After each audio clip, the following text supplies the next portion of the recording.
ছেলেরা যদি 4টা বিয়ে করতে পারে তাহলে মেয়েদেরও 4টা কেন, মেয়েরা আরো বেশি করবে, কারণ মেয়েদের এনার্জি অলওয়েজ বেশি থাকে। আর যদি একটা কথাই চিন্তা করি তাহলে মেয়েদের চেন কোনো কাজে লাগে না, চেন খুলে মোতার অধিকার তো তাদেরও আছে।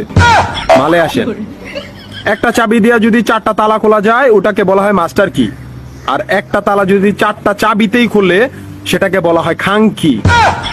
ধরেন আপনি 4টা ইঁদুর পালেন, আপনার কাছে গর্ত আছে একটা, বাহিরে অনেক বৃষ্টি, বুঝেনি তো ওয়েদার ডিমান্ড, এখন 4টা ইঁদুরের একসাথে গর্তে ঢুকতে হবে, তখন আপনি কি করবেন?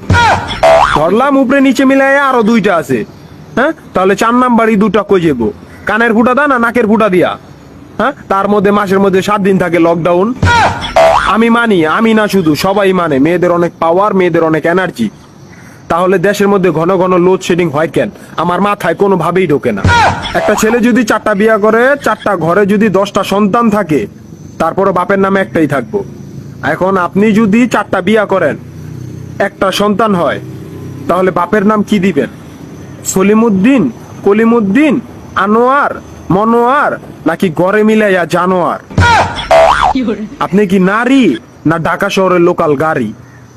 30টা সিট ফুল, 20 জন দাঁড়ানো, তারপরও বলে পিছনে সিট খালি, ওঠেন তাড়াতাড়ি, পিছনে সিট খালি, ওঠেন তাড়াতাড়ি।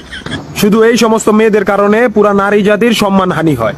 আমাদের উচিত সিটি কর্পোরেশনের কুত্তা মারার ইনজেকশন দিয়া এদেরকে মেরে ফেলা, যাতে এদের জন্য অন্য কোনো মেয়েদের কেউ খারাপ নজরে না দেখে। মারানি কোনানকার।